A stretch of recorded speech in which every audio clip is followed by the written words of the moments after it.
Okay, we're in section 7.3. 7.3 has a lot of different things in it.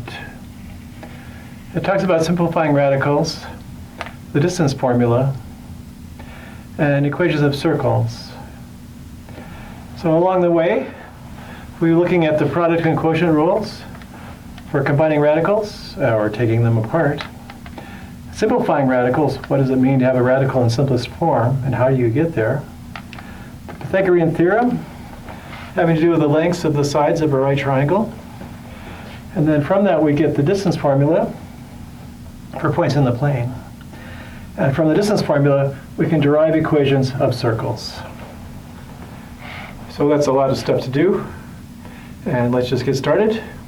We'll start with the product and quotient rules for radicals. It says, look, if we have an index, n, 2, 3, 4, and so on, the usual numbers that are indices, and the nth root of a and nth root of b are real numbers, so they're defined, then the nth root of a times the nth root of b is the nth root of a times b.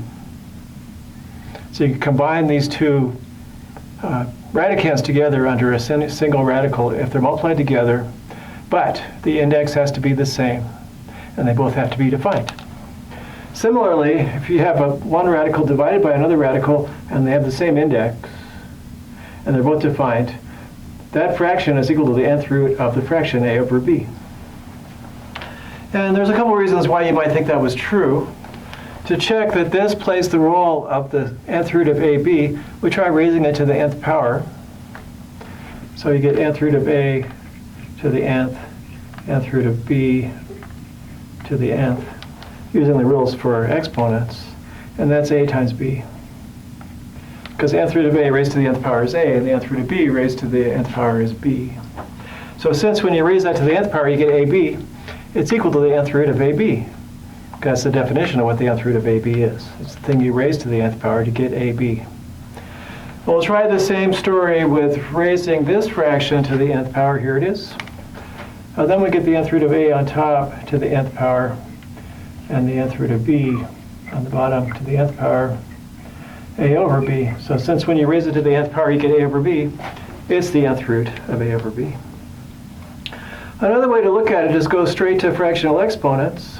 Here's the fractional exponents corresponding to these two quantities. And then the rules for exponents said, well, I could just write this like this. So that makes those two things equal. And the rules for exponents say I could write this like this. So that's another way to see those two things are equal. You have to believe the rules for exponents. If you're willing to believe them, though, that justifies why they should be equal. Here is just basically from the definition. Try raising those things to the nth power and make sure you get the right answer. So those are the product and quotient rules. We'll be looking at some examples of how that looks in practice on the next slide. And then we'll move on through the rest of these topics in section 7.3. I'll be back in a minute with more exciting details as we combine radicals by multiplication and division. Let's take a look. See you in a minute.